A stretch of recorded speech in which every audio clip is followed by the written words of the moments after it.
حرکت‌های موزون در پسمنظر قالین‌ها با نقش قزاقی، رقاصان در تن شورتی یا شیمی پوچه کوتاه و کمزول در یورتا یا خیمه می‌رقصند. این نوار در قزاقستان بحث برانگیز شد. برخی هنرمندان را دستگیری و گروه دیگر این عمل آنها را محکوم نموده گفتند خانه بادیه‌نشین‌ها جای بدن جنبانی نیست. وزیر فرهنگ عایده بلیوا هم به این بحث و جنجال همراه شد و گفت چون این نوارها میتواند سبب تفریقه اندازی و ناآرامی در جامعه شود. وی این رقص را اغواانگیزی و مخالف به فرهنگ مردم قزاق نامید. عباره ارزش‌های ملی از سوی منصبداران در قزاقستان حالا سر استفاده شده است. این اصطلاح در قانون نو درباره واسطه‌های اخبار عامه نیز آورده شده است. اما در طرح قانون دقیق گفته نشده است که این ارزش‌ها از چی عبارتند.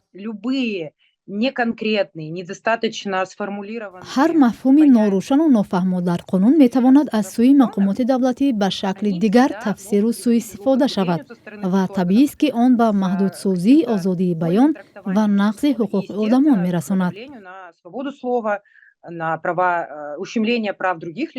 نواری رقص در یورتا در قزاقستان تا رفت جنجال برانگیز شده تا به پارلمان راه یافت. وکیلان قزاق از مقامات قدرتی خواستند در این رابطه چاره‌اندیشی کنند. توهین به شأن ملت، دومره، یورتا، لباس ملی و غذا باید همچون تحقیر، تمسخر، جنایت ارزیابی شود که با هدف بدنام کردن ملت انجام شده است. برای این باید جزا پیش بینی شود. ما از دادستان کل و کمیته امنیت خواهش میکنیم که به این نوار بهای حقوقی داده چاره‌های مشخص اندیشند. یکی از آنهایی که با پایافزال پاشنه بلند در یورتا می‌رقصید خورئوگراف قزاق علیشیر سلطانبک کلی بود. وی در شبکه اجتماعی این موضوع را شرح داد و گفت اشتباهی نکرده است.